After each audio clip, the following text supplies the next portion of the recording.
Cynthia took the record, and I brought it back. That did it.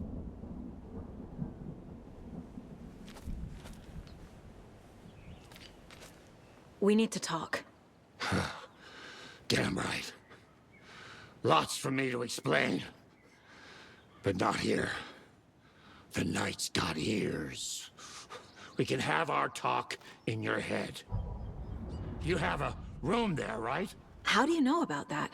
I'm your grandfather. What don't I know?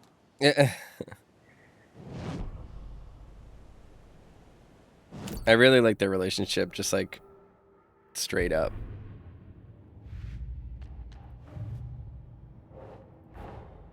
Tor's here, in the overlap. Gotta find him and get the fuck out. Fact versus fiction. Anger's Remorse mentions the man I drove away. What man did Tor drive away? My father? I should have done this last night, but that's fine. Just making sure that all this stuff is here. Enter the Dark Place between Tor and Odin's song.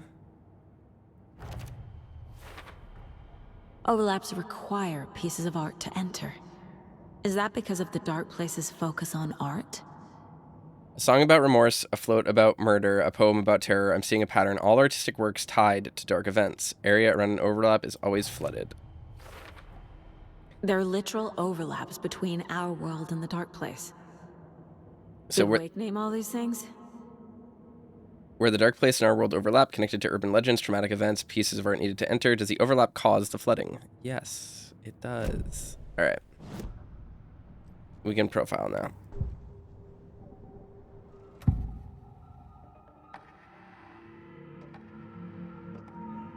You know about my mind place? How is that possible? We all have the power. Find the truth. Damn right I do. Odin already told you you're a seer. You can gaze into their heads, see the truth. See past the lies. Past this bullshit horror story. Us Andersons aren't bound by it. You can fight it. Don't be the story. Make the story. It's true. I am a seer. I have a power. My mind place is more than I thought it was. This isn't my intuition. I'm seeing their thoughts. Is this why I know the truth about Logan? While everyone else forgot? The question I have about this is she technically, like, would her qualification be para-utilitarian or not? I'm not sure, because she's not bound to an object of power, she just simply has abilities. You said you were my grandfather. If that's true, why wasn't I told about you? You were part of our fucked up family, way before this horror story. I was a shitty fucking dad to Freya. Your mom didn't deserve that. Not one bit. Things were said and done. Not a day goes by I haven't regretted it. But that fucking father of yours didn't make things any easier. I know Freya is gone. So I need to apologize to you. I am sorry, Saga. I can see he's sorry. Mom said she didn't want anything to do with my grandfather. And that my father died before I could remember. It all matches. Tor and Odin aren't part of my family.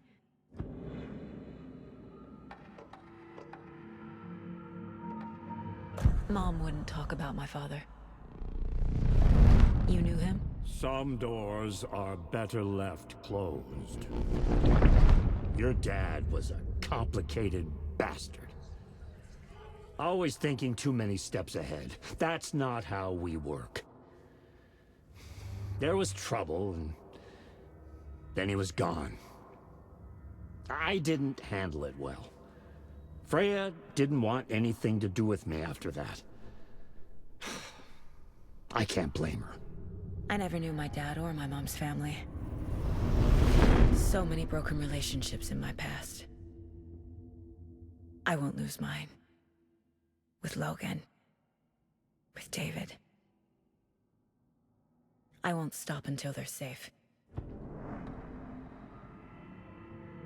A lot of people were saying, like, it's implied that Dor is her father, but it's so clear. Like, I don't know how you make it more textual other than just putting him on screen saying, Saga, I am your father. You said you were a shitty father to my mom. Is that why she left? Freya never looked back. My girl was strong. Freya always thought our powers had a dangerous side. Odin and me did fuck with things that should not have been fucked with. Your mom had common sense. She raised you right. Kept you safe. I'm not surprised she didn't tell you about the Anderson power. She was always protecting me. Whenever I told my mom about my mind place, she called it make-believe. I wish she'd been more honest with me. At least towards the end. I have the clicker. Can I use it to save my daughter? An amp. Get your guitar roaring and your drums crashing. Blow reality's eardrums. Just the light switch isn't enough. It's Tom's story we're dealing with, so he's gotta be the one to rewrite it. After that's done, he can flick that switch to bring the whole thing home, baby. I can't use the clicker without Wake. Tom. Meaning Wake. He needs to rewrite the story first. I can't stop the horror story without him. So the question about Tom and Wake is just like, I think the logic of it is Tom Zane, the poet, and Barbara Jagger went to the house in Crater Lake. All the stuff happened in the 60s. She got sucked into the lake. She died. Tom Zane used his power, dove into the dark place, and started rewriting reality and rewrote himself. He like wrote a second story. The way Tom Zane gets out of the dark place is through the creation of someone named Alan Wake and Alice Wake, right? That's Tom Zane and Barbara Jagger. That's why Alice was afraid of the dark. That's why their lives mirror each other so much. They're both artists, etc., etc. But the thing is that when the bad things started happening to Alan also started writing his world and started affecting the reality of Tom Zane as well. Wrote him into a filmmaker, wrote him into like all of those things. So now the line between Tom and Alan is distinct, but is also blurred. So they're like two artists competing at the same time for the same thing. It's kind of interesting.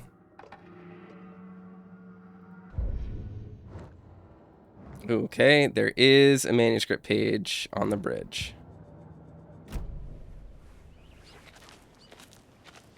Thanks for telling me this, Tor. I need to go find Wake. To stop this. The old gods of Asgard will be ready to help. Me and my bro will bring the rock when you need it. Remember, your daughter is alive. Just kept from you by this bullshit horror story. I needed to hear that. Thanks, Grandpa. Don't worry about me, kiddo. I'll drag my sorry ass over to Odin. A few shots of the Andersons' finest will fix us both up. See you soon, Saga. The FBC is holding Wake at the sheriff's station.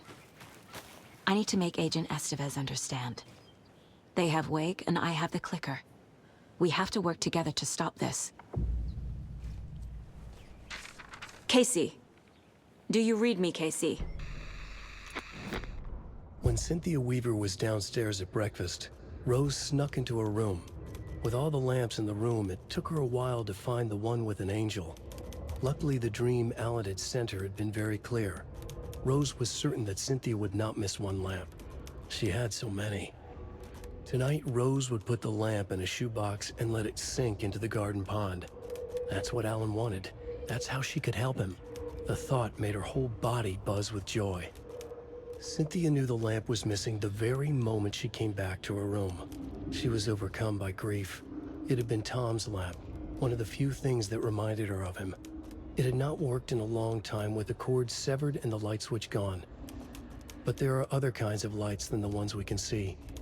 The invisible light of the angel lamp had held Cynthia together all these years. With tears welling in her eyes, she didn't see the shadows shifting in the corners of her room.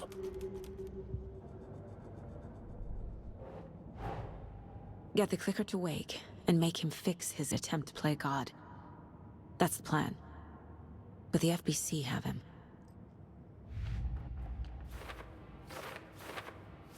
Oh no, my mouse was missing. That was weird. Wake wrote Logan into the story. He had no right to use her like this.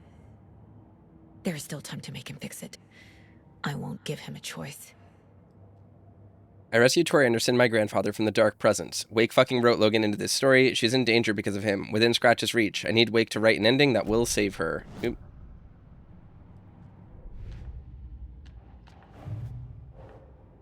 Alright, fact versus fiction. All Andersons have powers. Mom never told me about them because she thought they were dangerous, wanted me to live a normal life. They can communicate with me here because they have something similar because we're family.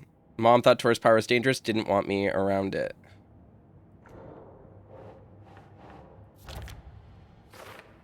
Mom called the mind place make-believe. She didn't want me knowing about the Anderson powers.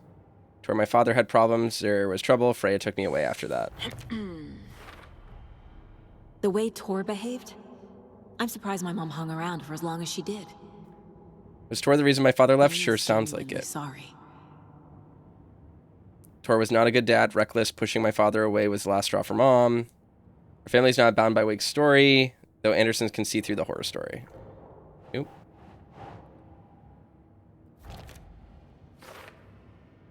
This would explain why my memories haven't changed like everyone else. Mind Place isn't some mental technique. It lets me see inside people's heads, seeing the truth.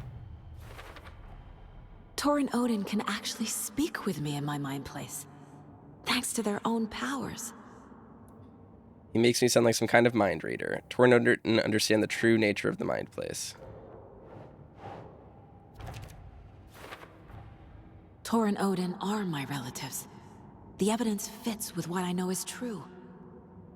It's a lot to process. They know more about the Mind Place than I do. They know me. Can I use this one yet? All right. Anderson family is immune to the effects of the story because of a hereditary power.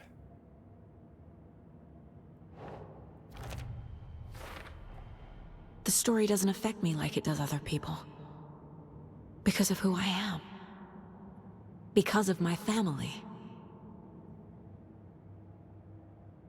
The horror story can't change my memories, but I'm still affected by its events. So good. So long as my head is safe from the story, I can focus on fixing this. Because Wake wrote the story, only Wake can edit it. Wake needs to be the one to rewrite the ending. And I'll need to keep an eye on him. Only Wake can edit the story, not much time left. Need Clicker to make the permanent fix. I'll need Wake's cooperation in order to fix it, and I can't do it alone. The clicker acts like an amplifier. It can magnify the reality-changing effects of art. So Wake writes a story, the dark place makes it change reality, and the clicker amplifies that change, making it permanent. That makes sense.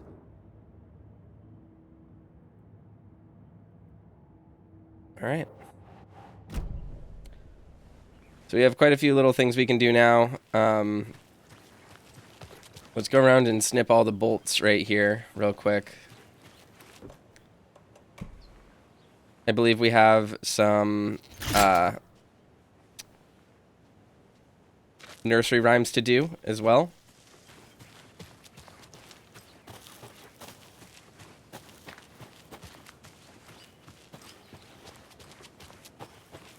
I don't want to do what happened last time when I did this and just forget to snip all of the bolts when I could. So we're going to do that right now. Just go around and do all these. Hello, Piecemeal. Hello, Blue. Oh, I somehow made it through. It let me do it on the other side. That was odd.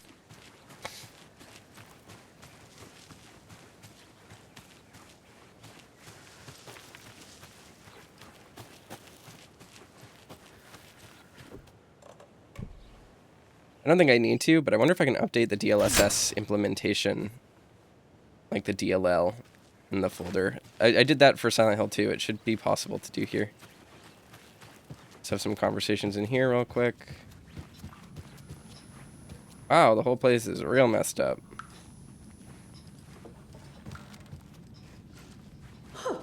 Have you seen the way Tor's been slobbering over Cynthia? He's like a horny teenager. What's wrong with a little romance at our age? I just want to check in on Odin and Ahti.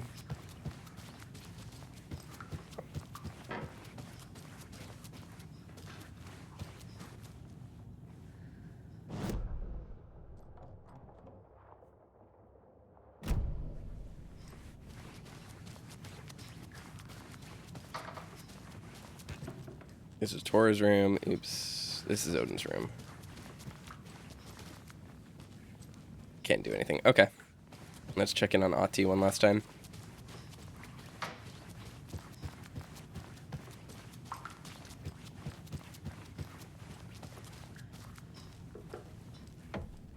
Yeah, not here. Look, it's the postcard he sent in Control.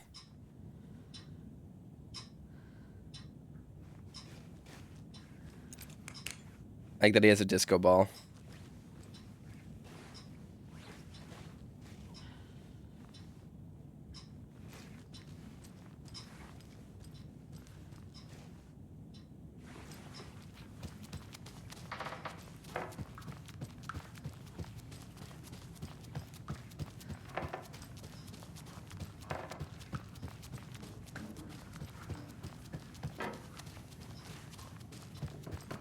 All right, now we gotta head out back, do the nursery rhymes, collect all the lunch boxes, just get everything that we can possibly get on the trails back here.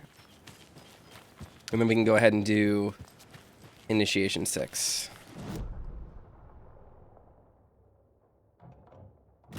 Perfect, that will bring us exactly where we want to go right now.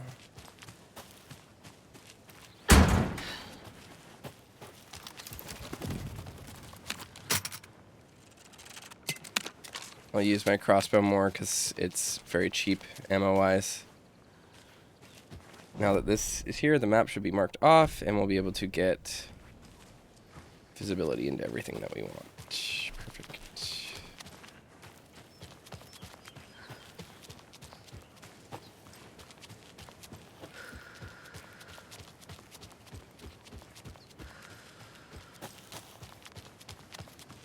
There was an especially devious cult stash here, I think. More of those kids' lunchboxes. Don't pretend to be anyone or anything besides who you are.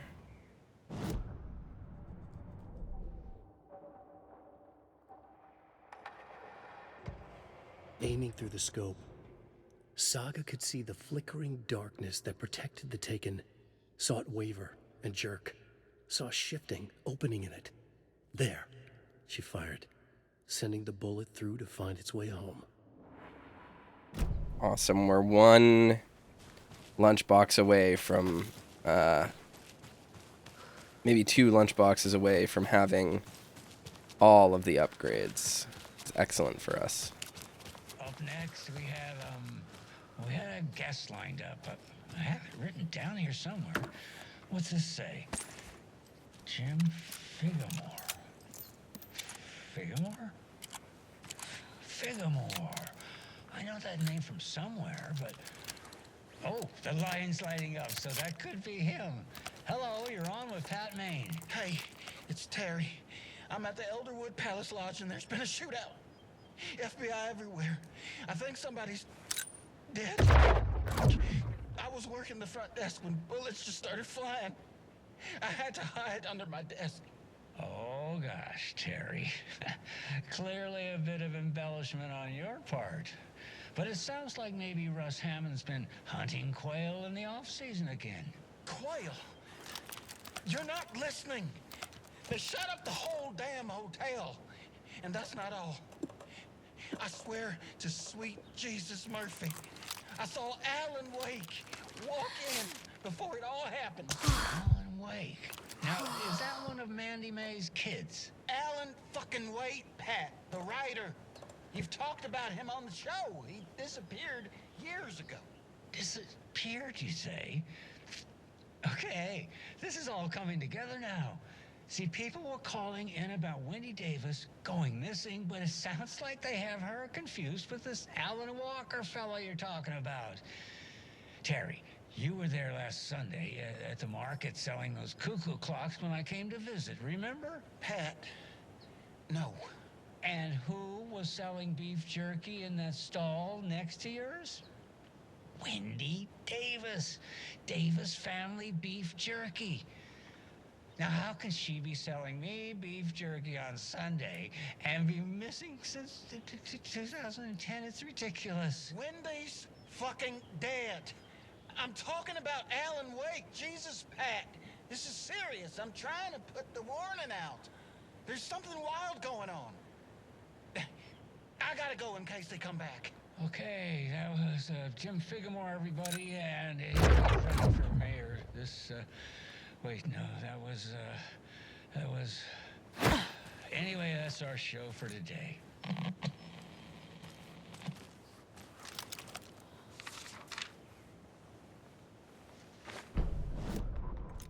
Every night was bingo night at the Valhalla nursing home. Each time Rose drew a ball from the cage and called out its number, some of the residents shouted bingo, no matter what was on their cards. Some of them sat mute, their cards full, never calling out. Some of them would try to steal the ball from her. Some of them would chastise the others for acting out. It was like herding a clouder of cats. Rose didn't mind. She liked cats.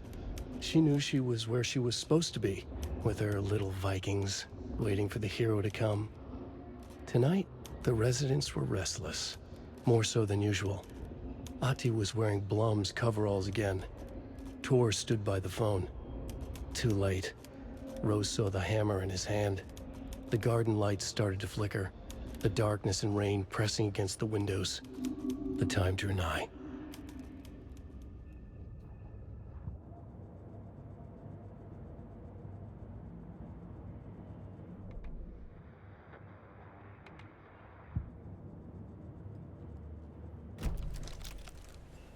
Alrighty. We just have 2 more radio shows to find. I think literally all we need to do to get them is pass by another radio.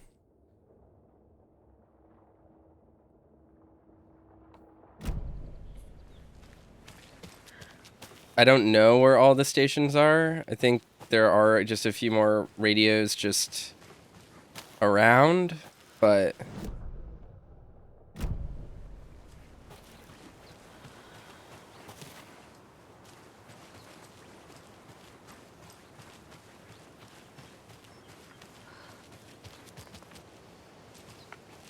Where is the stash for this? Okay, it's up.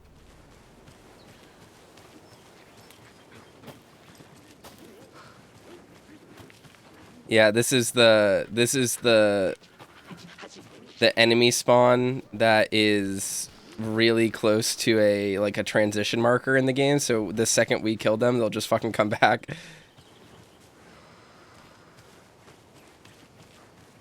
Another cult box.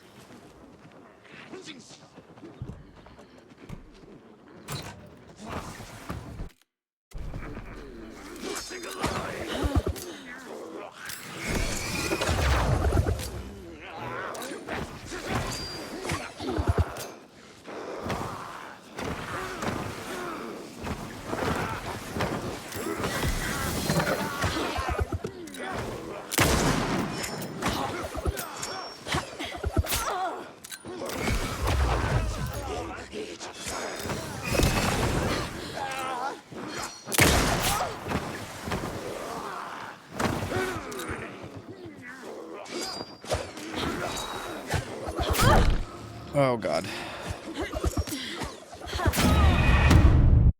Damn it.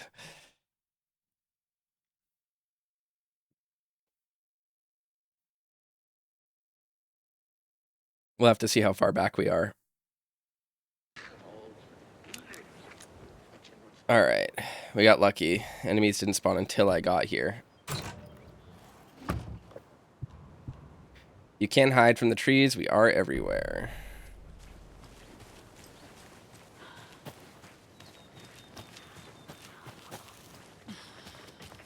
Let's just walk away from them so that we don't get ganked again.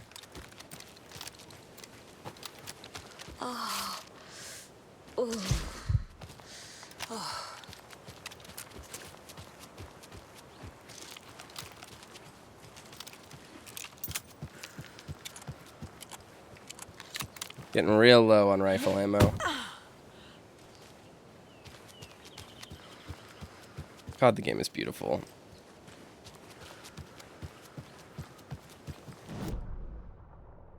Where am I right now? There's a container up there, a cult stash, and a manuscript page. Okay. This is just a hideout, basically? Yeah, just a generator.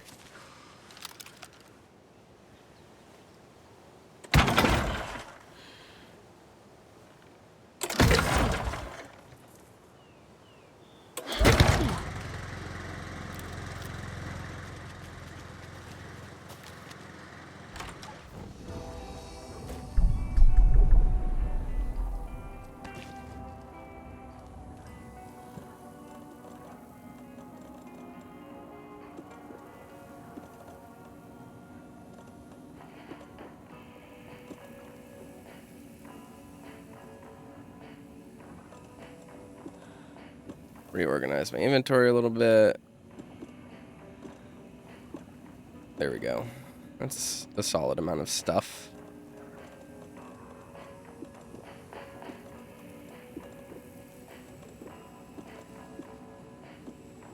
Alright. We will likely come back here in a bit, but we have a few things to do.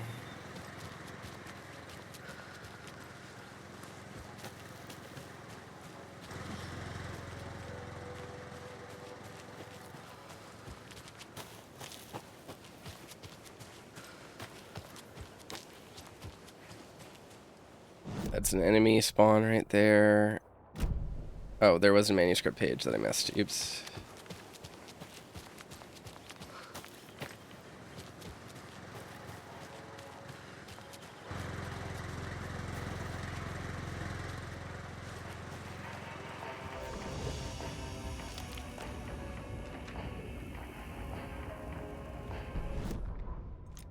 The 81st annual Deer Fest was just around the corner.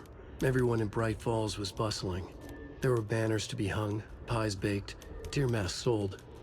Bright Falls had made the top 100 American small town lists for its modest, rustic charm. The town expected a lot of tourists this year, but a shadow hung over the Deer Fest preparations. The forecast promised rain. Fearful whispers promised more murders. The police were on high alert. Sheriff Breaker had deputies patrolling the streets at night. Bright Falls was no stranger to odd happenings, but to cancel Deerfest? Out of the question. The townsfolk were anxious, their anticipation mixed with fear. People had restless dreams. The lights seemed dimmer. Floodwater pressed in on the town, and the shadows poured in with it.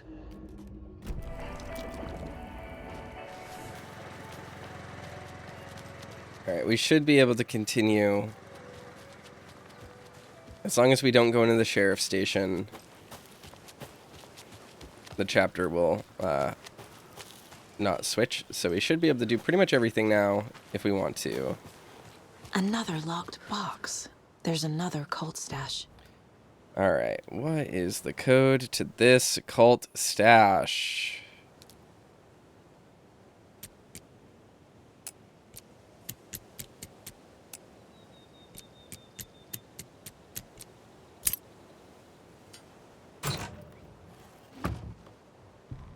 We just got a word that the feds have Alan Wake in custody. He came out of the lake. He's dangerous. Everyone be on high alert. We need to take the writer out. Spread the word. I feel like putting correspondence in locked boxes scattered throughout is like not maybe the smartest way to communicate and actually organize a group.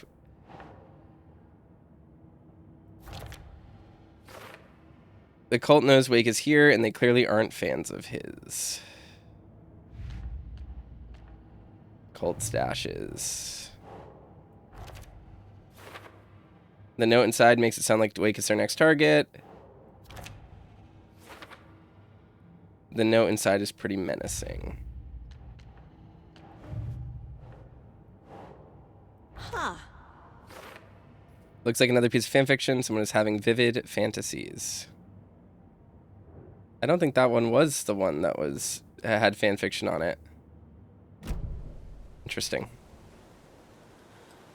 Look at our map again.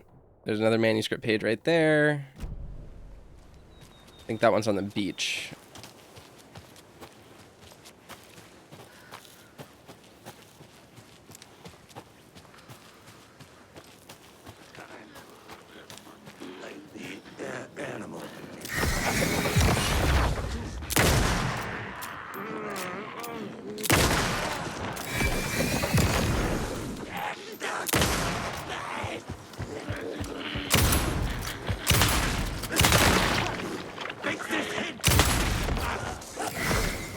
Oh no.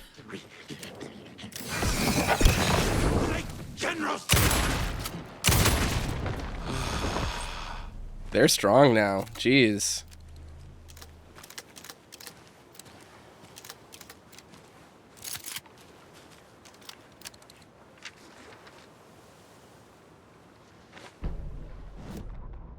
When the government seized the land around Cauldron Lake and set up their laboratory there, Ilmo Koskela knew they knew something. Together with his brother, they felt obliged to take a look inside. The Federal Bureau of Control Security was a joke. The Koskelas walked in delivering coffee. Back in Watery, they pored over the stack of files they grabbed. The FBC was researching something in the lake, something they called the Shadow. Everyone who went into the lake came back a monster. Hartman had gone into the lake. He'd come back bad. The FBC had captured him, interrogated him. Based on his ravings, Barbara Jagger had gone into the lake as far back as the 60s. She'd come back bad. The writer, Alan Wake, had gone into the lake. He'd faced Jagger, pushed some mystic light switch into a hole in her chest, flicked the switch and gotten rid of her. If Wake ever came back, he was bound to be bad as well. Ties into the AWE DLC. Obviously, we knew Hartman in that. We got to see the results of the FBC trying to contain him.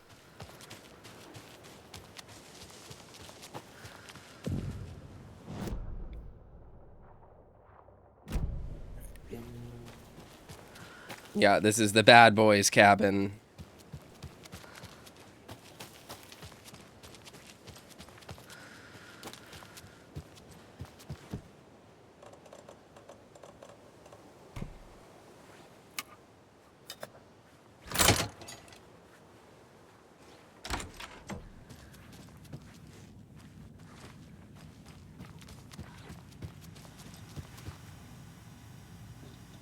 Manning your stations. It's come to my attention that both of you have left your posts on several occasions while on duty to gallivant around town on personal business. This is unacceptable. You are under strict FBC protocols regarding covertness and confidentiality, and as your supervisor, I am responsible for your conduct at all times. If you find the work boring, too bad. You are to fulfill your roles and duties as I see fit, and as the project requires. I am changing your posts. I'll be overseeing the Watery area, as it now has the most test sites to cover. The Ranger cabin there will be my base of operations. Vega, you're moving to Cauldron Lake's Witchfinder Station. Michaels, you are staying in Bright Falls Station. I don't want to hear any excuses, but I do need you to acknowledge these orders. Dr. Eugene Campbell, PhD, lead researcher, Department of Parafictional Research. Dr. Campbell acknowledged and understood. That goes for both of us, Michaels and me. It was really not gallivanting, as you put it, though, as I was attacked by some rabid animal out there in the woods, and Michaels helped me get medical attention in town. You should know all that if you read your messages, of course. In any case, orders received. Vega, assistant researcher. Another one of those rhymes. A child needs their mother to keep them safe, and a home is their hiding place, because outside monsters roam and chase. When they ring your doorbell, don't yell. Don't go. Tell them to go away. Give them treats and pray. They won't rock your house down to the ground.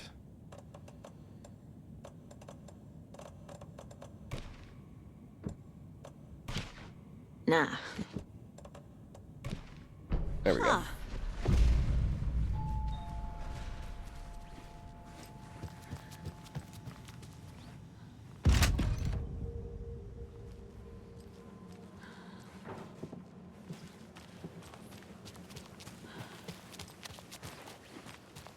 Where's the thingy?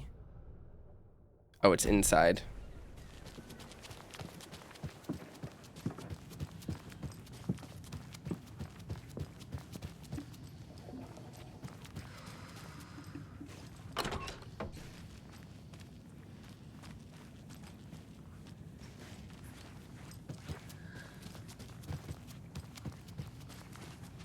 Can never have too many charms.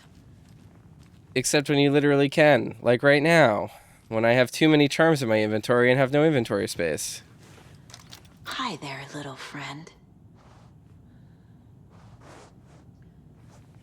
Alright, I need to know where the last investigation is. Pretty sure that was it, but I guess not. Investigation and Ranger Station stash key. Oh, it's out back. Okay.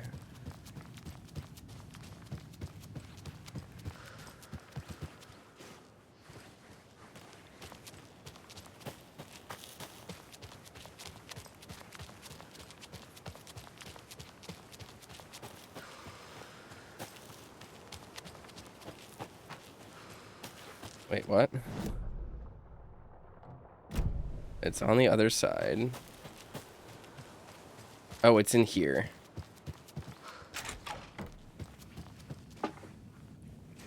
Is it not in here?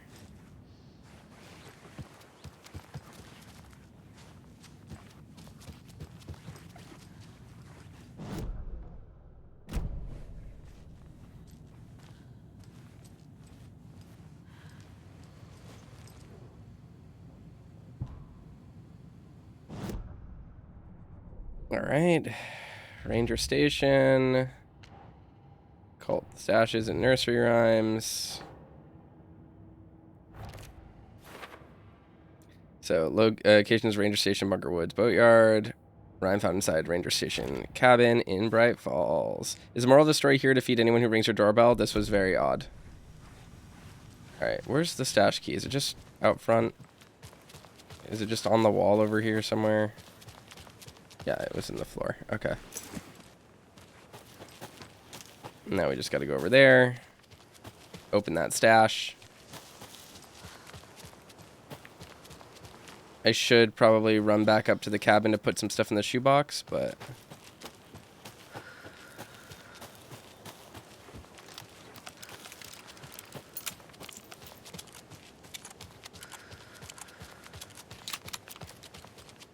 Another one of those cult boxes.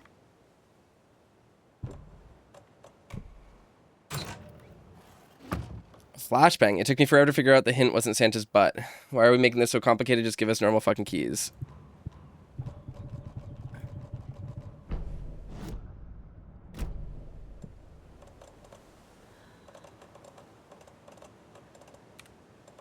What do I want to get rid of?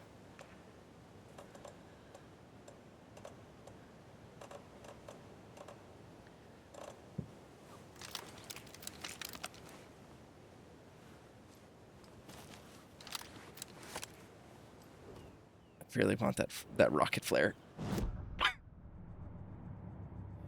I mean, I guess we can just get rid of the coffee charm because it doesn't help us at all to have it.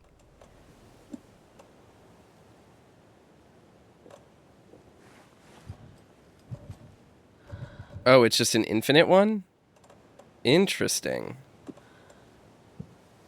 Okay, weird. I think that's happened for every single lockbox I've opened, that my inventory was full when I opened it. I don't know what's up with that. We have another nursery rhyme and another lunchbox right up there. So let's go do that.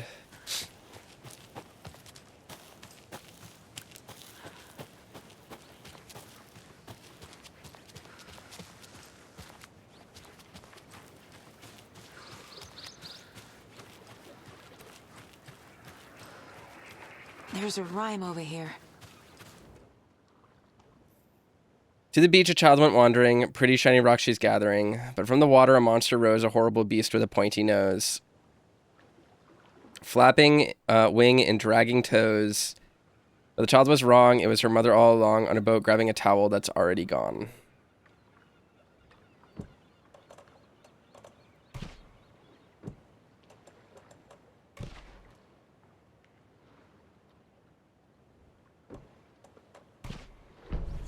Yeah.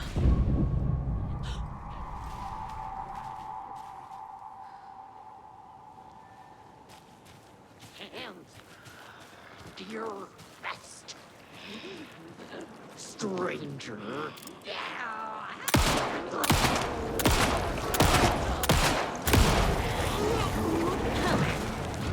Not good. Just around the corner!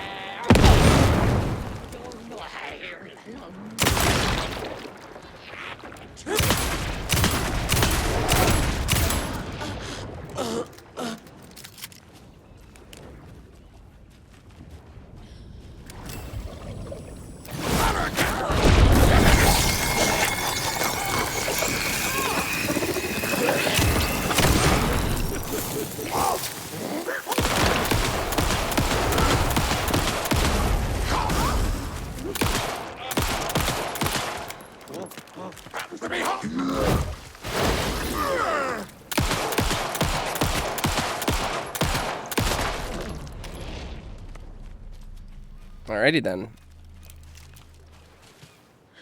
Look at that. Another charm. Alright. Manuscript pages. Where are they? Not manuscript pages. Lunchboxes. And another lunchbox. Remember that the story won't let anything bad happen to us unless it's good for drama. Oh, yeah. Oops. I guess I didn't upgrade this after I Aiming died. through the scope, Saga could see. Alright, we have one final upgrade to get. And it's just this one. I need 2 more. Or 3 more.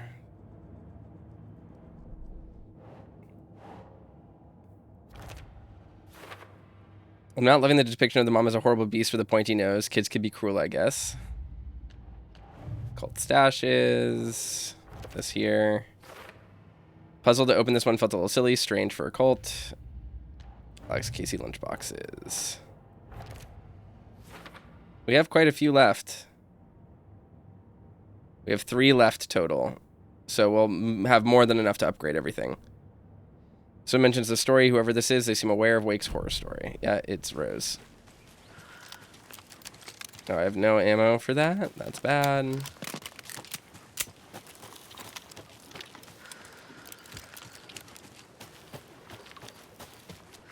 States his words to live by when writing. Yes.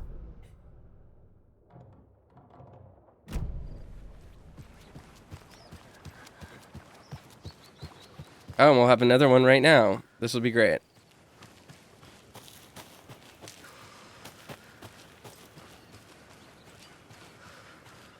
Yay.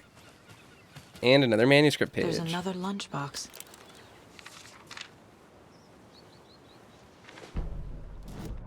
Rose woke up from another dream from her idol. Another message. All through her morning routine, she was humming happily. So happily, she realized she was starting to forget what Alan had told her. Something about a hero who would come to save them all. And the hero... Rose frowned. This won't do, Rose Marigold. You know better than to forget. Something about knitwear. The hero liked it? Rose nodded, determined. She'd use the knitwork to guide the hero to the secret stashes she had hid in the forest to help them. Knitwear to mark the spot. Alan will love that, she thought. Now she only needed the knitwork. Rose thought hard. Mandy May was always knitting. Mandy May would help her. Alrighty. The woods were dark. I held my breath. I could hear heavy footsteps out among the trees. I was scared. My heart beat in my chest like a small bird fluttering against its cage. I shivered. I was cold too.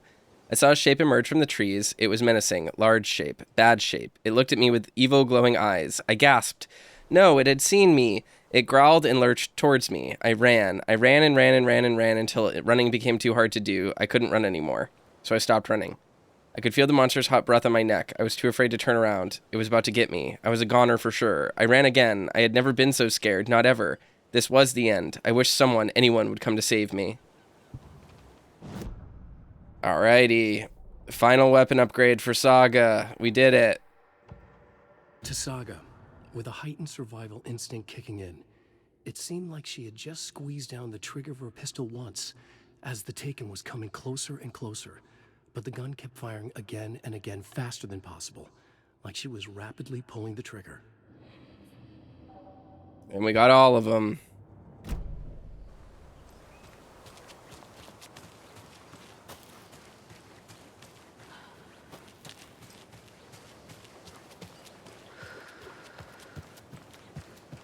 Can't go down there. There is another thing here, I think. A nursery rhyme. Oh, thank you.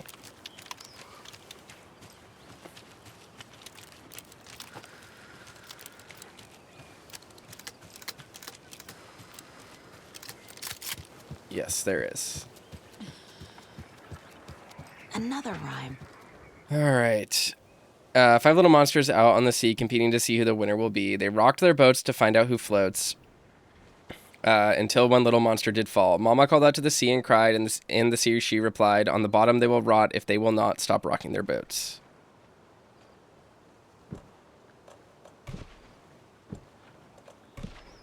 Right.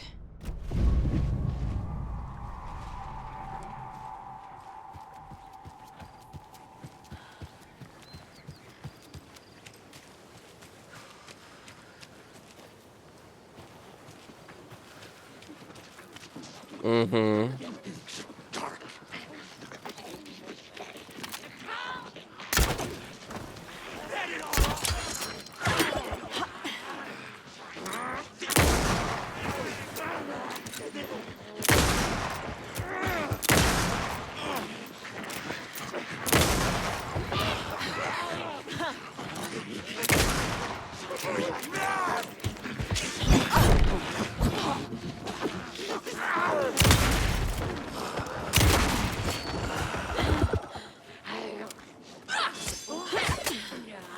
Where the hell are you?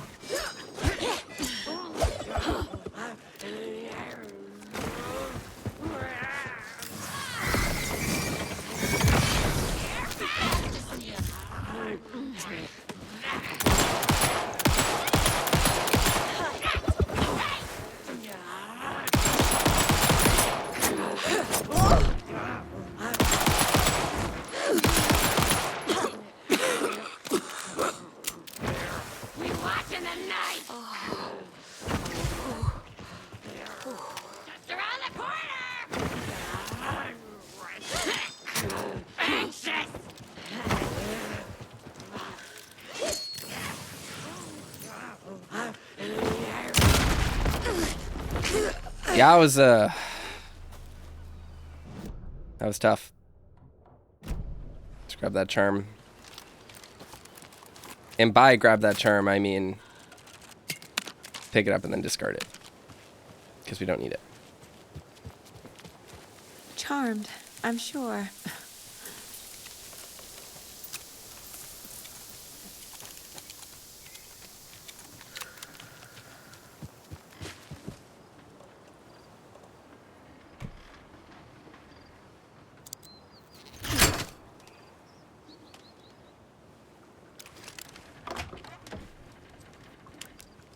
Alright, so now that the overlap has receded, we should be able to get everything in town as well, and we're okay as long as we do not go to the sheriff's station.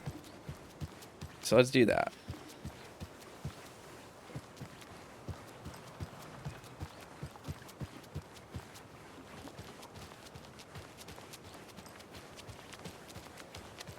This one's another math puzzle, I believe.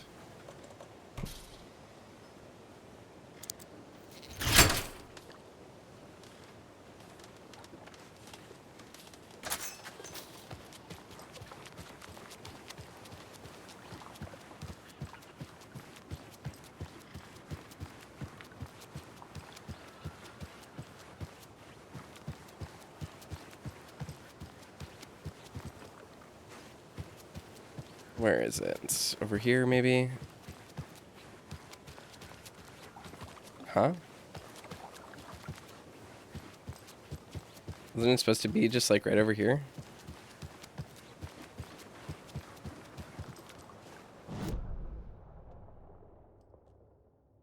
Yeah, it's over there. Okay.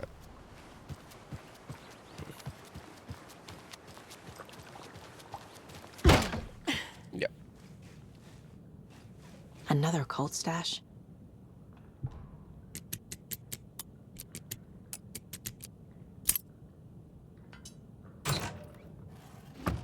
If you steal from the cult of the tree, then the cult will come for you. There's nothing in it.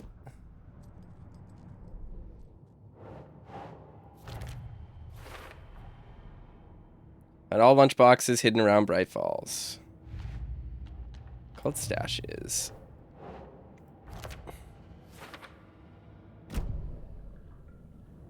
So the most important thing for us to do is finish up the nursery rhymes as well, because that's the interesting. Those are the interesting ones.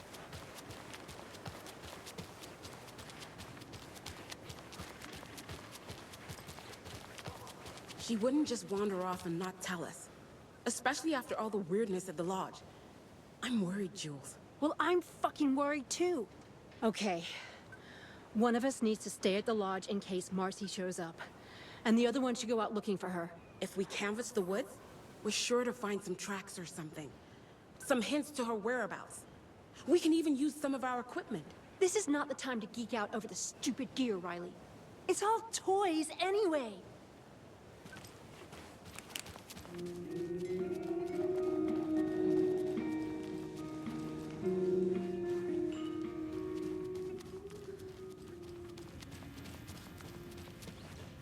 I can't force it open. Okay, we can't go in there. That's fine. I love the music in this diner, though. All right, let's see. There's the spot behind here that I think we can go to. Yeah, bolt cutters right here. Good.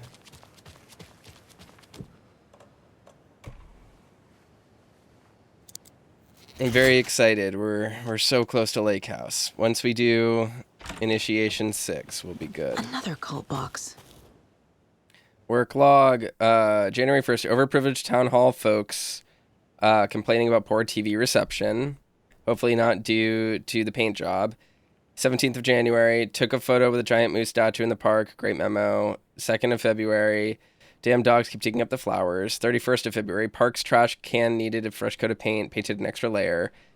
3rd of March, tried painting the large tree in the park, but the weather was too hot. Cooled down on the bench in the sheltered area, had an epiphany. 26th March, replaced a screw on the purple park bench.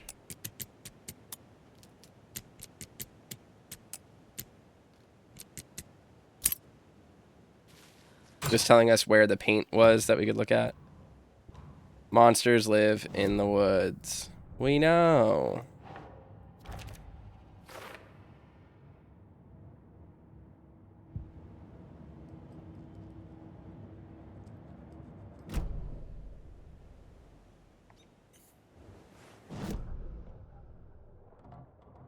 There's a manuscript page by the car, which we'll need to grab.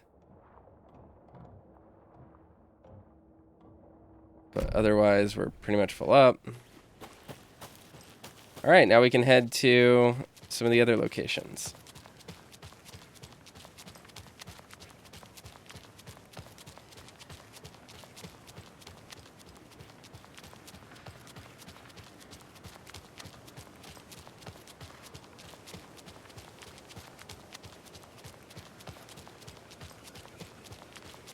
Those people just burst in here and expect others to clean up after them. Where is it?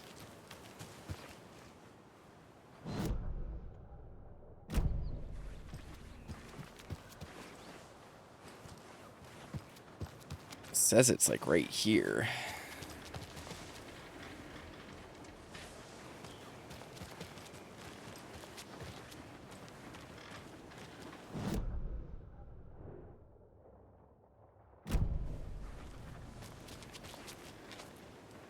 Where is it? Where is this manuscript page? Is it inside the lodge? No?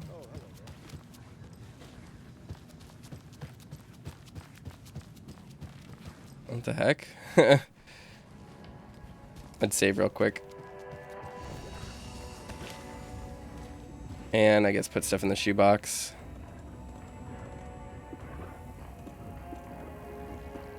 I have so many of these that are so unnecessary.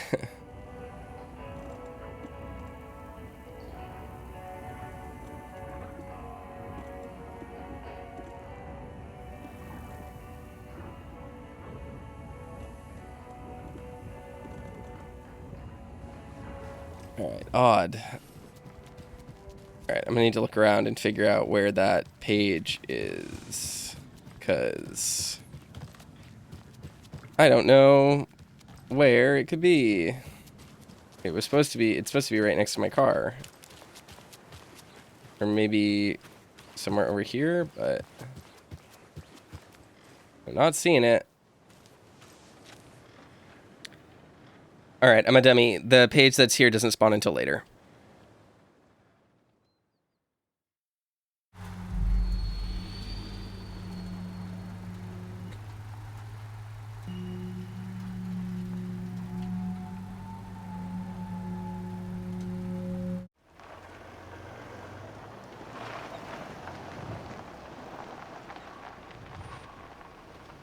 But we should be able to get pretty much everything now. We have the bolt cutters, so we can finish up all of the other areas, including the watery. Actually, I should probably do the watery rhyme first. I should probably do watery first and then do the rental cabins. I think.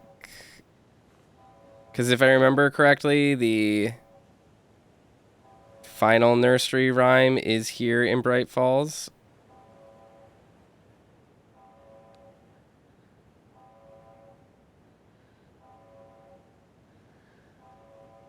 Let me just double check. Yes. Okay, let's go to watery first.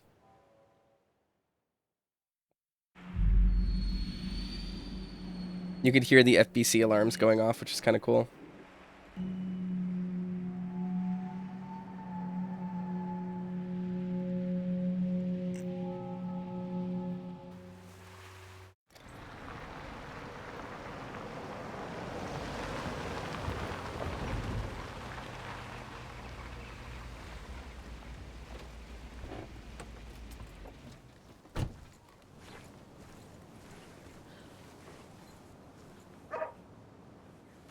Oh, we can go meet Mayor Setter.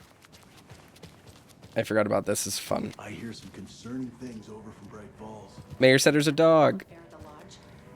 Oh. Hello, Mayor Setter. Nice to meet you. All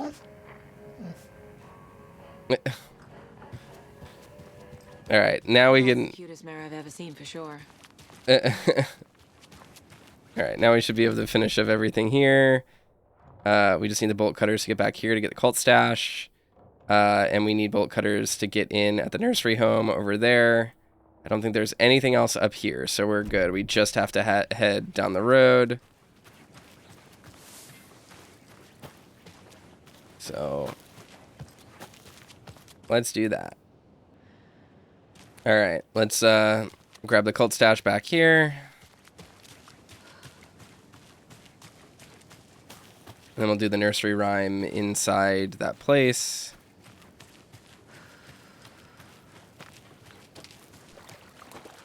We will need to make one more stop back in Watery after we initiate Chapter 6.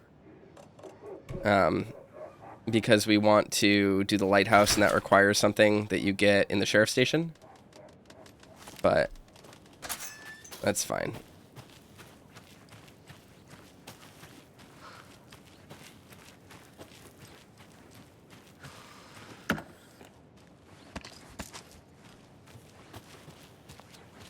Gladly take ammo. Another locked box. Right.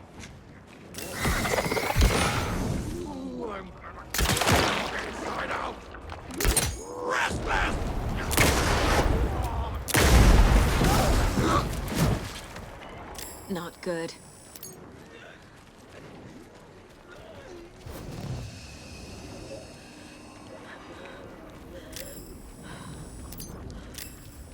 Why is it not aiming?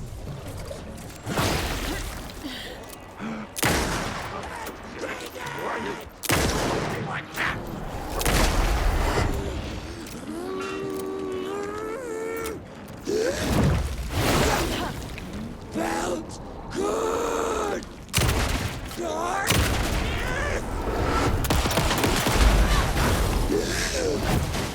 Twisted.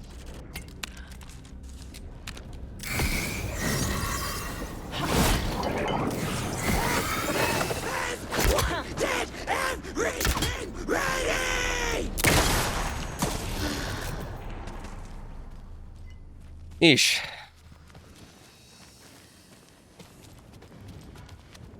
Alright, which stash is this?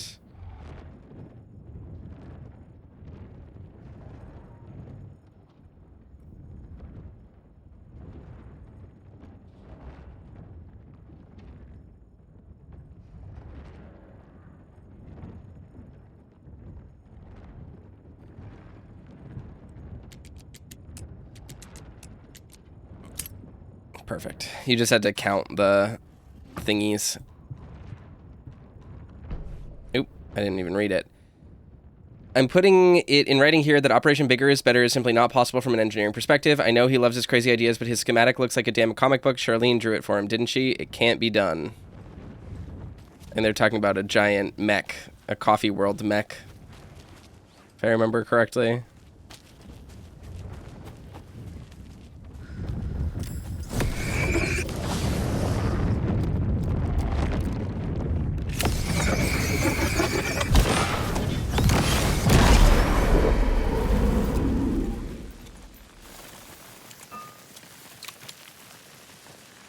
And that's pretty much everything notable here, right? Yeah, just some containers with stuff in them.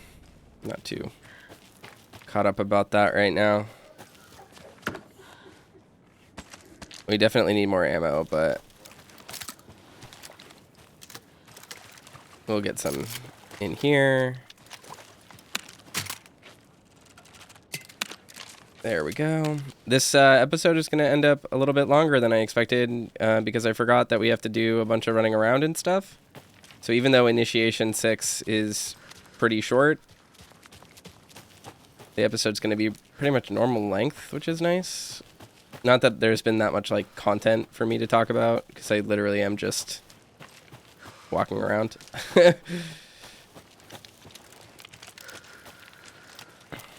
Alright, which is the house that has the bolted door? It's right here, right? Yeah.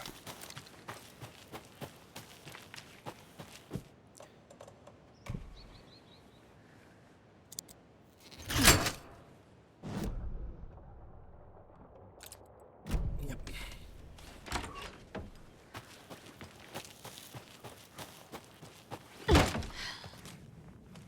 Nothing in here. I think that might be where the charm goes.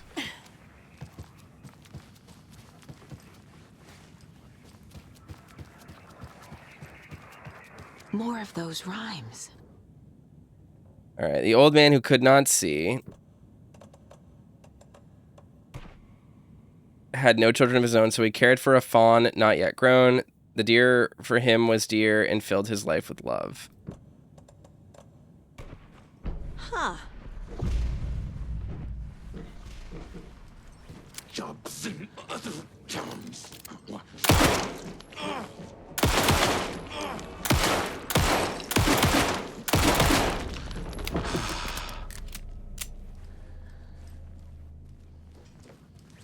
Hey, another charm.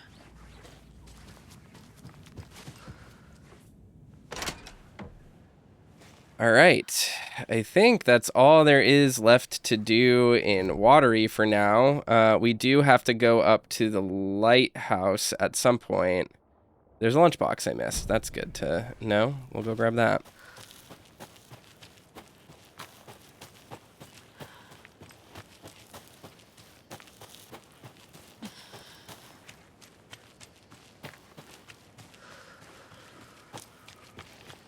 Another one of those lunch boxes. You're going to overcome adversity and achieve your goals. All right. Watery area. We got all the cult stashes in Watery.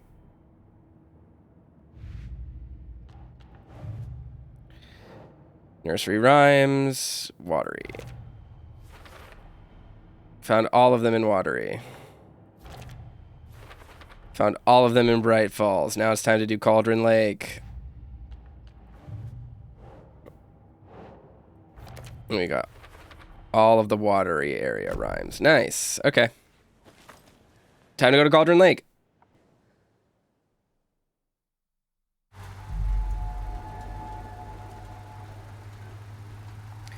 All right. Now we should be good to do Cauldron Lake.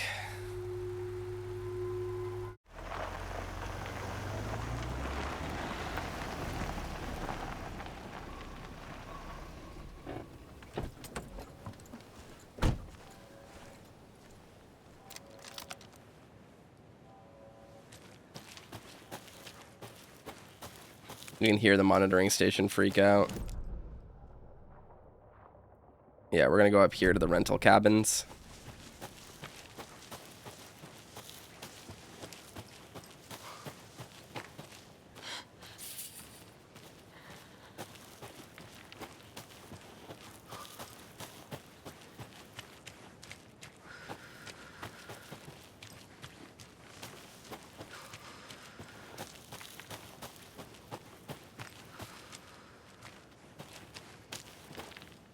I don't remember how we get up here.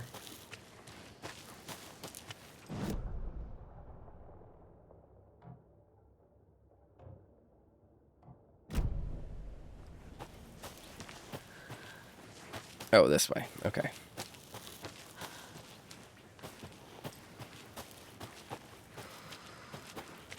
Yeah, we used the bolt cutters here to get in. I liked this little section.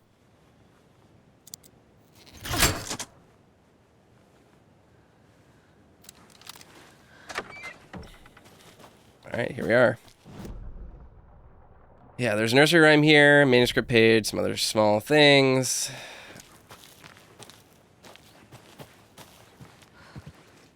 Can't be opened on this side.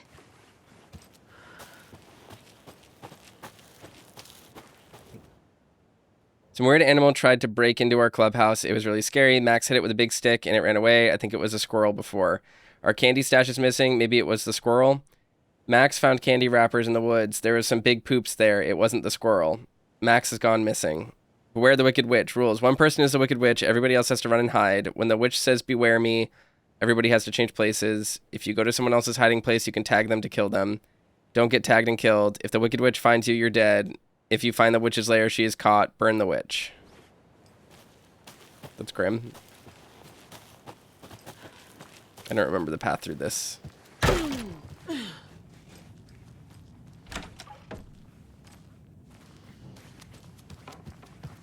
I do like these cabins. They're very cute.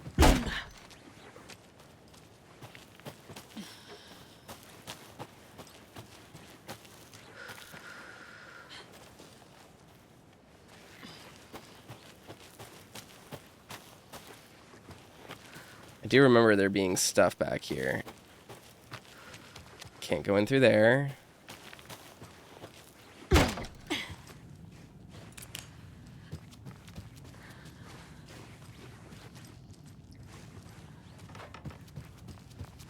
I thought there was a cold stash over here. I guess not.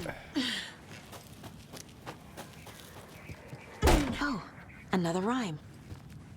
Okay. Birds. Watching you like in that movie, but protective, not attacking. Mythical inspiration. Guardian spirits, Norse mythology, or ancient Egyptian. Corvus Corax from the family Corvidae. Research symbolism and uses. Elements. Stalking monster, watchful birds. Stakes can't be too high for both risk management and fruitful outcomes. Make sure the rhyming is looser this time. Need to test this approach for possibly more ambiguous interpretational results.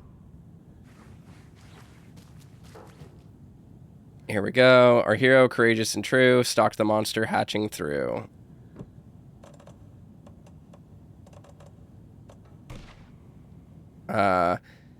Clever crows caught their warning. Keep an eye on the battle forming. When the fight is done and over, the hero and the crows reap the rewards left for her.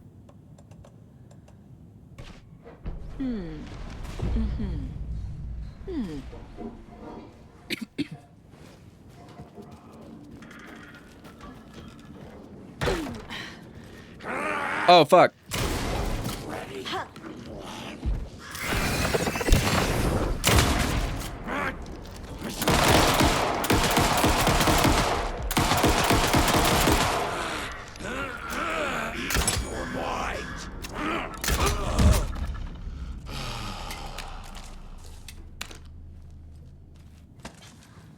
And another charm.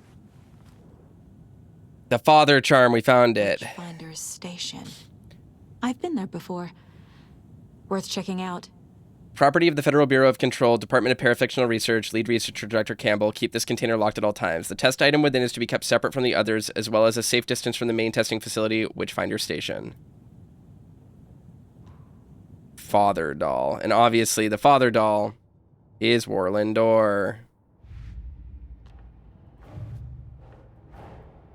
What if I take the weird doll to the place it's not supposed to go? What's the worst that can happen?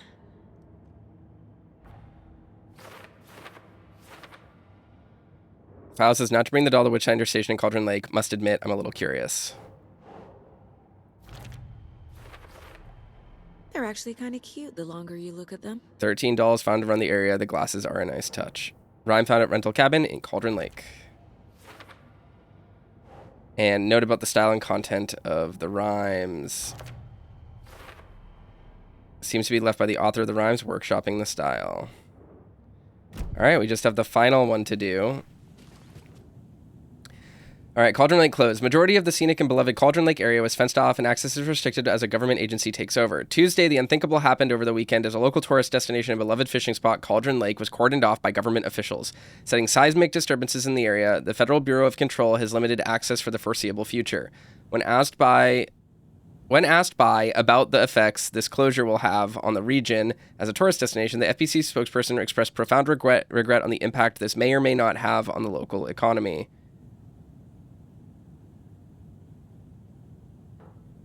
Interesting.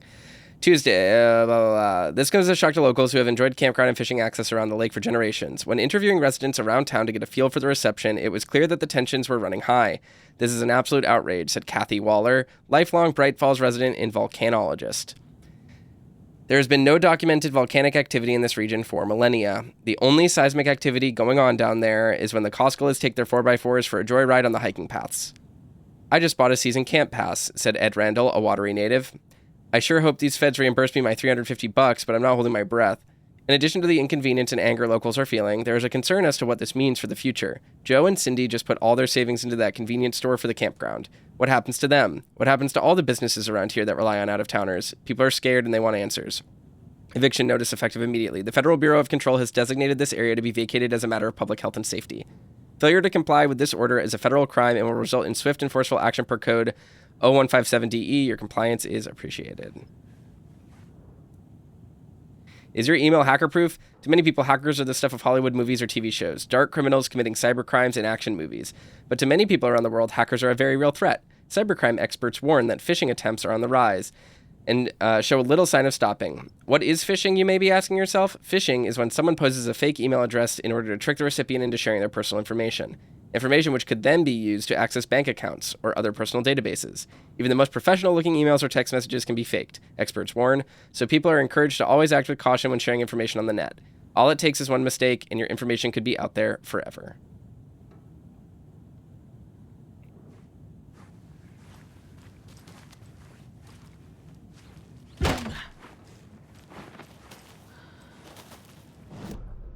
Where's the lunchbox here? There's one in there, and lake cabin stash key. All right.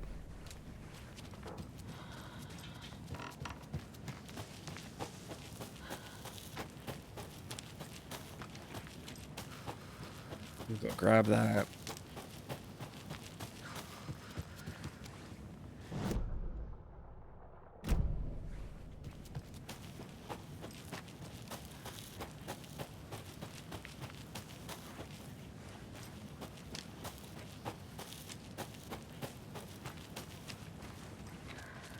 Where is it? It's in the tree, isn't it? Yeah.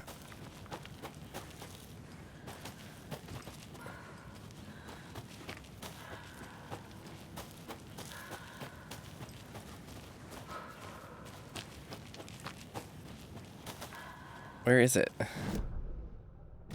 I'm looking straight at it, aren't I?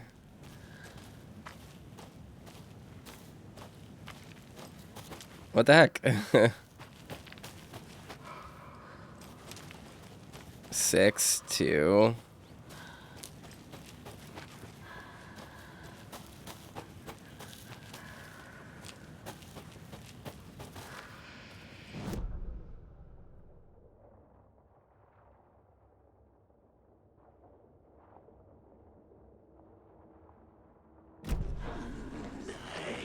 Urban legends.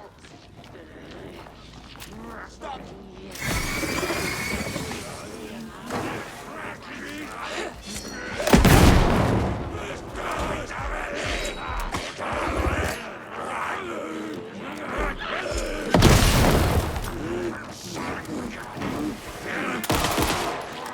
I don't have what I need to do this fight. Nope. Take me out.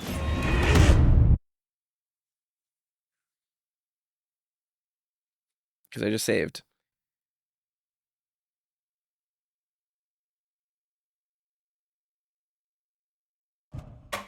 Okay.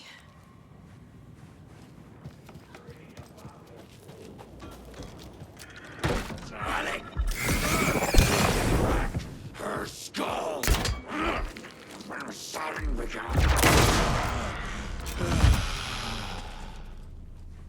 And another charm. Just grab this. Try to grab everything we possibly can really quickly. Nothing really in here. Okay.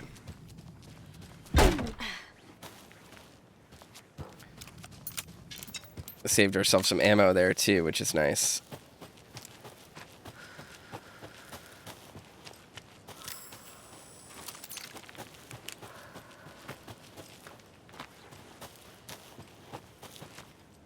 There we go. Jeez. All right, so now we got to go back through.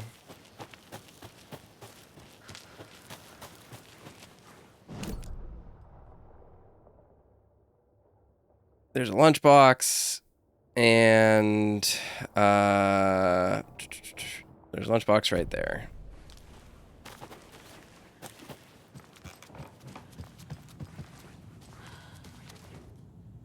I remember there being like a weird kids game thing talking about like the path through stuff, but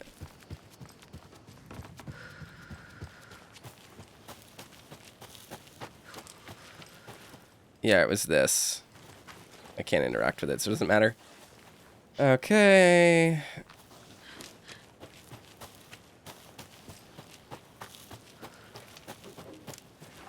There we go. Another Alex Casey lunchbox? His hair was longer than I remembered, blowing gently in the cool night breeze. I put my hands to his cheek to confirm that he was indeed real, and he was. He was real. Feeling his handsome beard, wild but neatly trimmed beneath my fingers, proved it. "You're back," I breathed. "Yes, I'm back." I wasn't cold any longer. Alrighty. Case closed.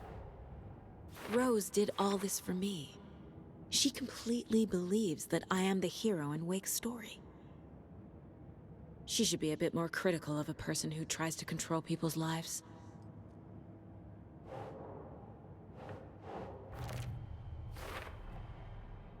Nice. All right. Another piece of fanfiction. Whoever's writing these is obviously having a good time. I was actually able to case close this one. I don't think we were in our first playthrough because it didn't work.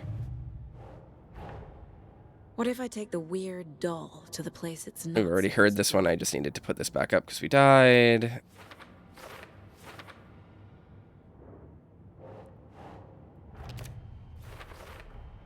They're actually kind of cute the longer you look at them.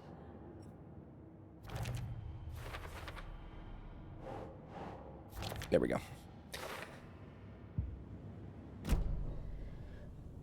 And I have one more cult stash here, right? Yeah, it's in the apartment, the cabin with the...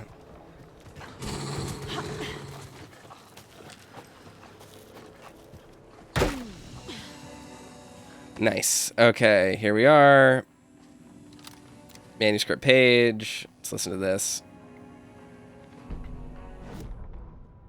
Animals stayed away from the water's edge as if to avoid some unseen submerged predator waiting just below the dark surface. They never drank the water from the lake. Birds flew around it, never over. Darkness flowed from Cauldron Lake. Gaze in the black mirror of the lake, you'd see it all around you, and you'd understand. It was already out, already where you were. It was already too late. Cauldron Lake used to be alive with people. Beautiful forests, hiking trails leading to stunning vistas. Then the government put up a fence, kept the people out. Volcanic gas, they said. They didn't want anyone knowing the truth. The lake wasn't a lake at all. The dark water a mask to hide the hungry, bottomless ocean below. A fence couldn't stop the flood that was coming. Nothing could. The return of the nightmare rising from the depths.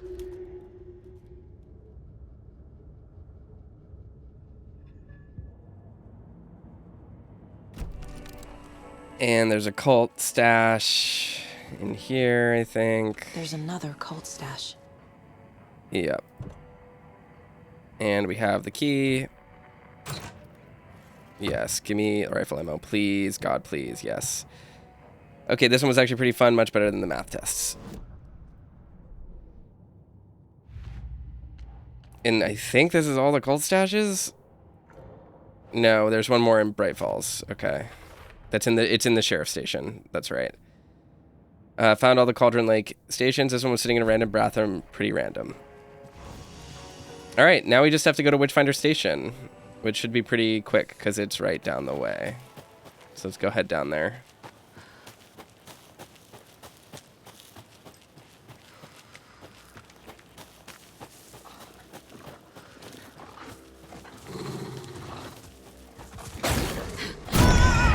What? I dodged it. That was weird. I also thought I was at like full health.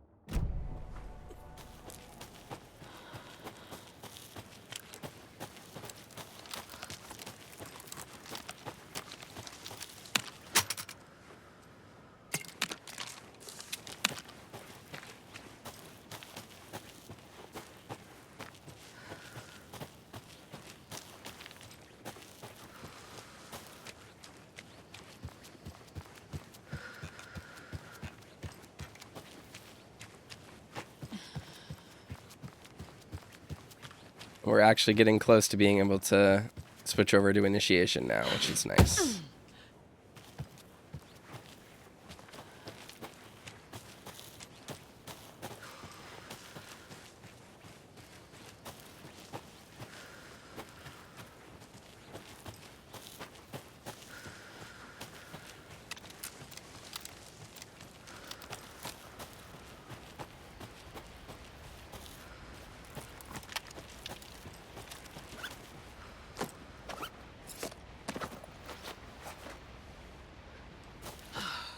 There we go.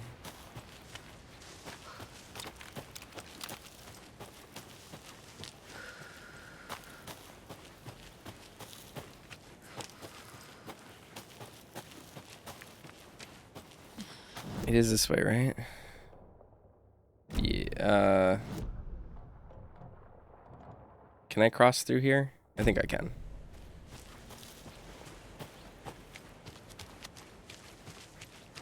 Yes, I can. Okay, woo.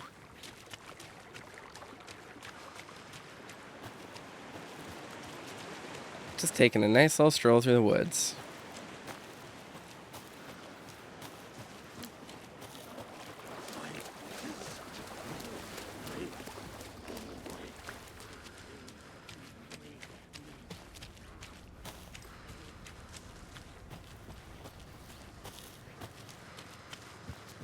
It's really bright. Oh, this isn't even Witchfinder Station, though. This is just this random place.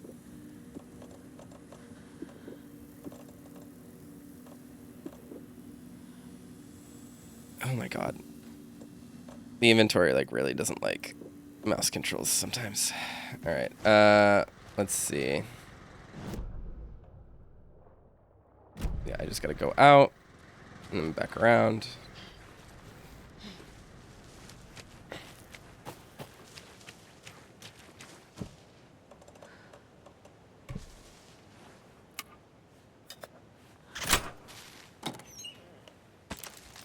Very well needed ammo. Alright, here we go. Witchfinder Station.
Here we go.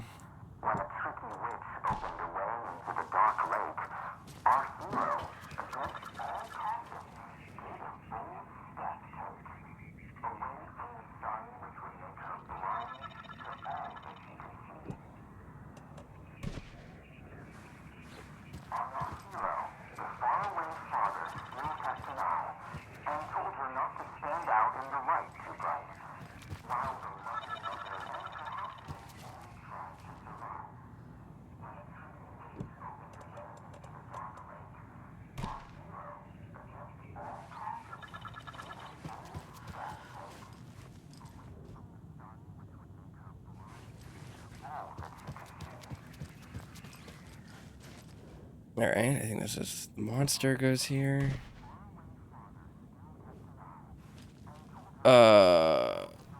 No, not monster. Trickster. Right? I think there's one more.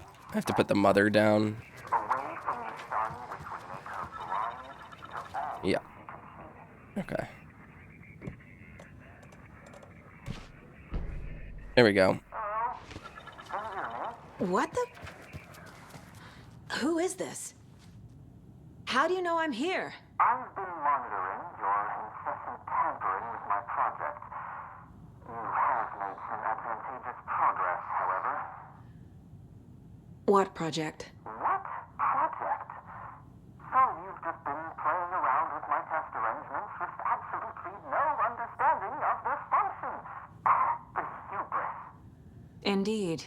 But your interference with my research has come to its conclusion, and I'm interested to see the results.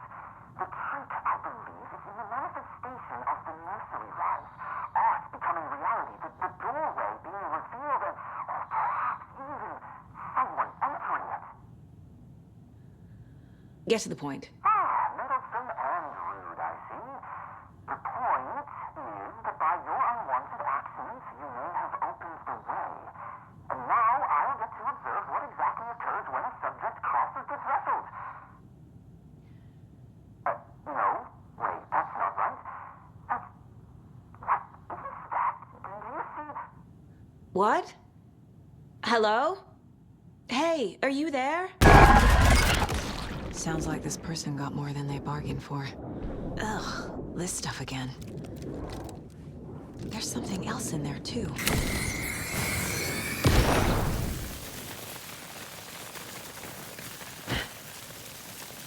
This will be handy.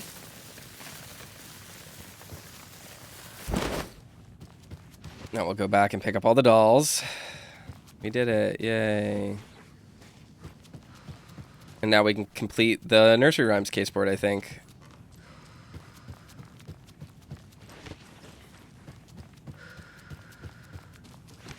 It's all of them, right? I think so.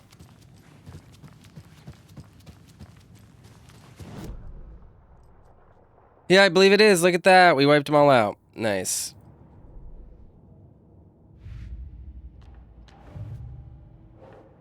Dr. Campbell thought the experiment would send me to the dark place. Here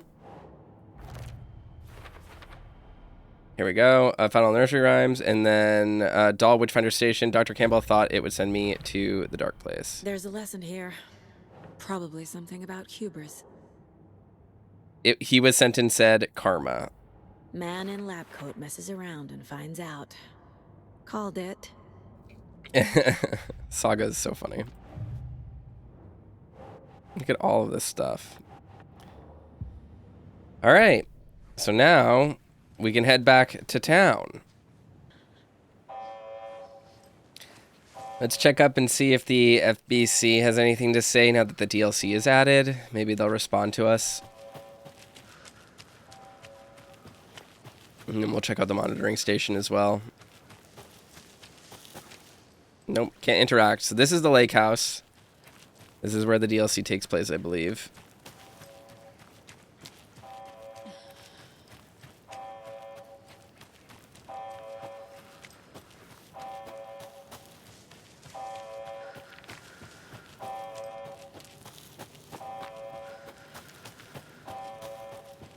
And you can just run up here, go to the monitoring station. I believe it will say that an AWE has been detected.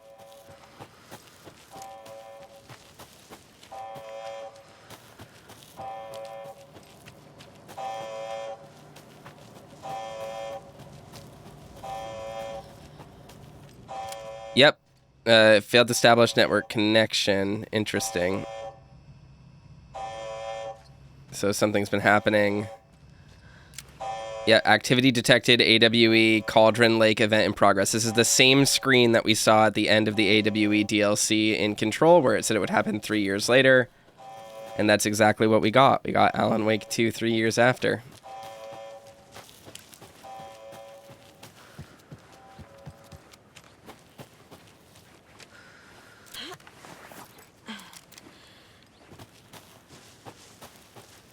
Let's head back to the lodge and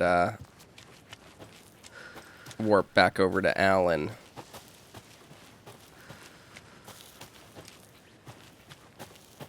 So that we can put him through Parliament Tower again. Learn a little bit about what Alice has been up to.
Alrighty, perfect.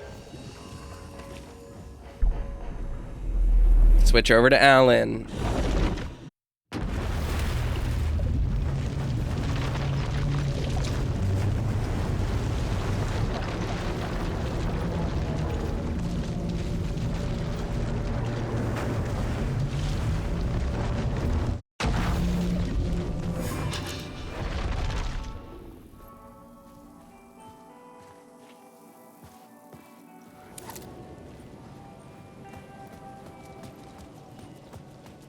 Now it's just time to go into Parliament Tower. There's another echo there. Can we grab that right now, actually? Is there value in doing that? Wrong way.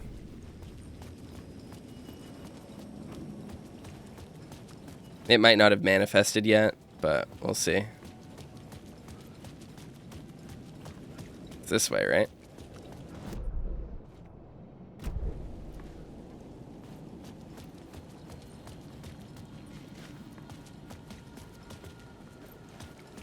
I guess it hasn't manifested yet.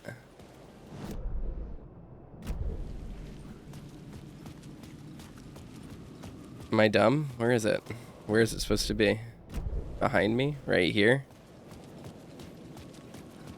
Yeah, it's supposed to be like right here, but it's not manifesting, so that's fine.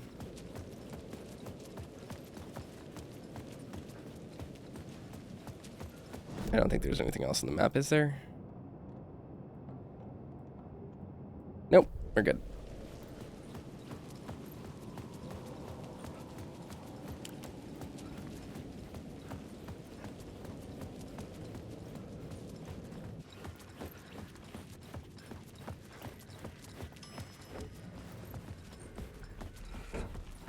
Another photo.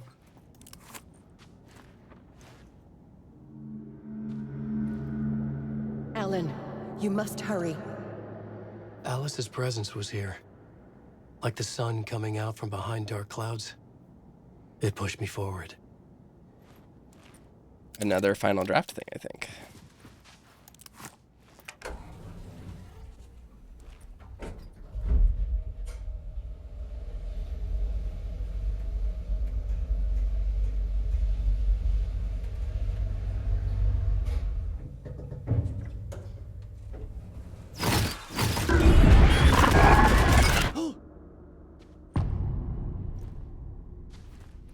Initiation 6, return.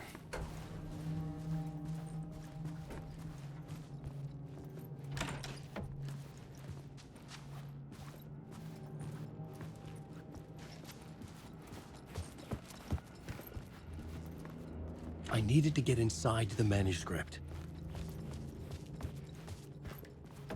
Alice had turned the bathroom into a dark room. It's a huge bathroom.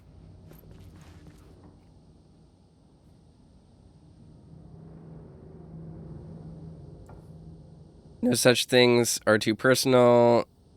The photos are me. Just need to show a glimpse, make you see what's beneath the surface.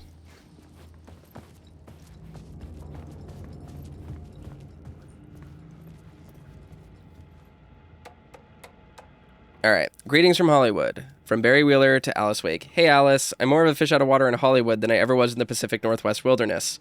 These yuppies with their glow-in-the-dark teeth couldn't be more fake if they had 6 fingers. And when everything is so fucking great all the time, even when it's in fact the opposite. More than once, I've thrown up in my mouth during meetings with these movie exec jerks.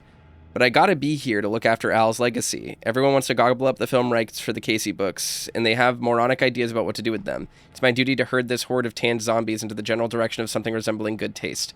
I'm painfully aware of how deeply Al would have hated adaptations if they didn't do justice to his vision. He was a master of hating things deeply. For good reasons, I mean. That's why we loved him so much, right? Anyway, I gotta hop on another video call now to talk about casting your pal Barry. Hey Alice, you're gonna think I've been replaced by an evil double, but I've joined a cult and I love it. Joking about it being a cult, kind of. Blessed Wellness Retreat. So this is Blessed Pictures, the movie-making cult that they mention in Control, and the film. They're the ones that had access to the film projector, the film camera. I mean, joking about it being a cult, kind of.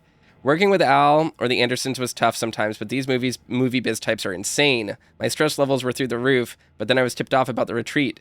The best decision I ever made. I've never felt this good and, well, healthy. The guy who runs this place, Chester, is a goddamn miracle worker, not a wacko in any way. I know you think I'm full of shit, but I've lost a ton of weight. You wouldn't recognize me. Chester says I'm lucky to have ended up here, that something bad would have happened to me if I'd stayed in New York. I believe him. I wasn't feeling great after everything that happened, especially after those FBC creepos wanted to chat with me, and have to turn anyone into a conspiracy nut. Hope you're good over there. Come visit any time. West Coast is not as bad as I made it sound in my earlier emails. Your pal, Barry. Checking in. Hey, Alice, checking in because I haven't heard from you. Everything good back there? I've been trapped in nonstop meetings with no breaks. Open kimono. I've considered peeing in a mug, and lunches be damned. How these people ever get a movie made when all they do is sit in meetings is beyond me. Your pal, Barry. I'll handle it. Hey, Alice, sharks circling. They now want to turn what happened into Al into a movie and or a TV show and or get this, a fucking video game. I told them to fuck off. Also, in case you hear about this from someone else, a true crime writer named Tammy Booker is working on a book about Al. I hunted down her publisher and told them we'll sue. Don't worry, I've got you covered, your pal Barry. How is everything? Hey, Alice, everything good with you back home? Just checking in. Tried to call but couldn't reach you. You're probably just deep in your creative process. I know how you artists get when you're in the middle of your projects. Everything else disappears. If you call back and can't reach me, I'm doing whatever it is an executive producer is supposed to do. Still a mystery to me. Oh, and if you want me to help with anything business related to your exhibition, just say the word, your pal Barry. Barry kind of has a reputation of being a shithead in the first game, but it's clear that he still kind of cares about Alice, and even though he's getting wrapped up in stuff, like, he is doing justice to Alan's vision. For months after Alan died, I didn't leave the apartment. I was flattened by the confusion, the shock, the guilt, fear.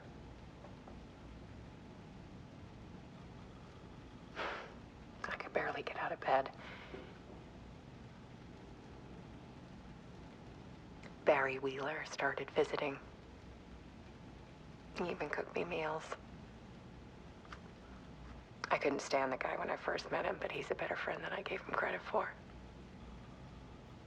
And he still checks in, even after he moved out west.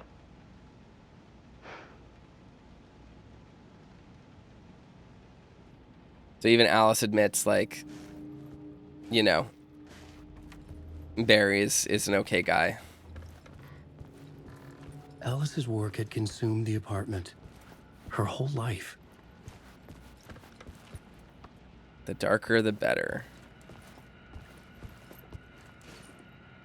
Just need to show a glimpse, make you see what's beneath the surface. Yeah.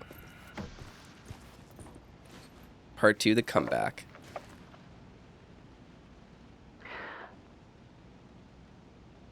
One morning, I saw a deer soar past my bedroom window.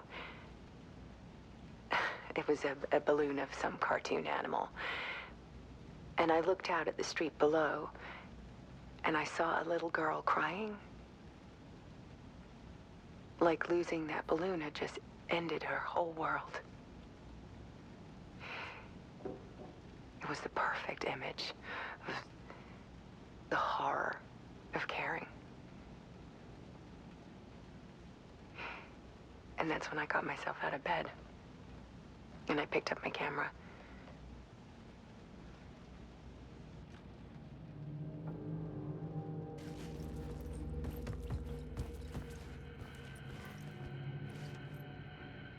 Part 3.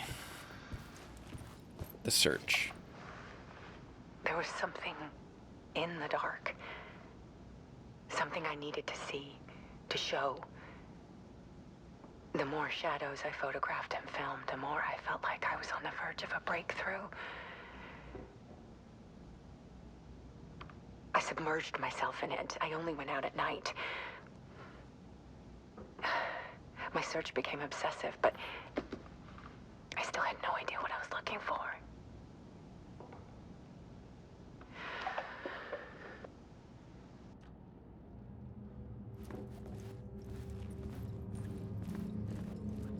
Alice is so interesting. There's a world hidden behind ours. A dark tide ebbing and flowing against reality. Faces in the shadows. Fear of the dark is really just fear of what could be, that vast, paralyzing ocean. But photography can freeze reality in a snapshot, put a cage around the infinite and capture it. I need to prove those faces are really there.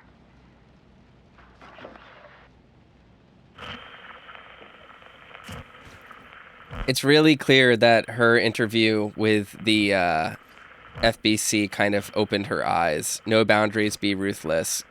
Connection, then pain, pain through love.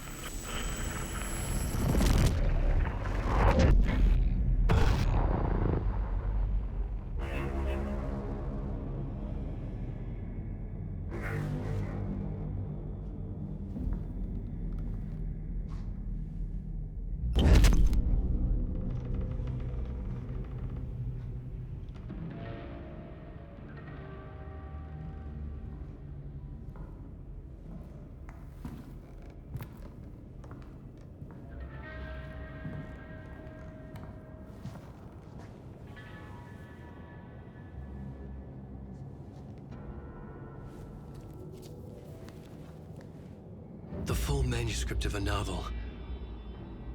Return. A horror story about the dark presence escaping from the dark place, taking over Bright Falls. I couldn't remember writing it. I had not written it. I would never write this. I knew who had. Scratch. A monster with my face. If this story came true, Scratch would get out, people would die. Destroying the manuscript, it wouldn't stop it from happening. I would have to fix it, edit it. I could not change the genre of the story. I'd have to work within the constraints set by Scratch. I needed someone in the story to fight the darkness. Saga Anderson. I kept seeing her in my visions. She was already in Bright Falls, already involved, but she was not in Return. Not yet. I'd write her in. Try to stop Scratch within the limits of the horror story. It was almost impossible. It was taking too long. I had not reached the end.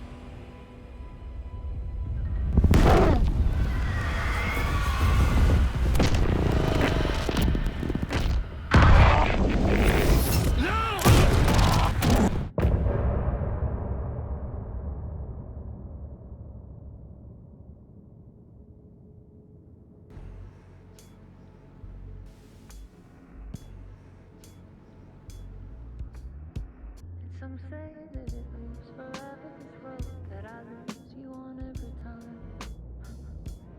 Some say that it moves forever, this road.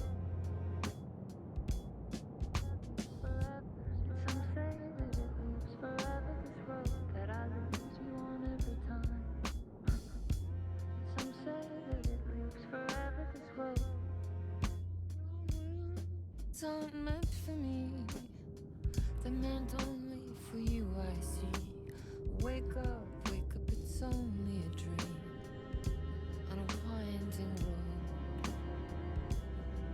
Now they're in my bed, in the dark chamber of my head. I flip you over until you bend this winding road. Don't you ever let me go. Forever I am living, play and pretend. Forever, never, wanting it to end. This message that you send to this winding road. It's just the beginning, only the ending. Winding through me now, only the end. It's just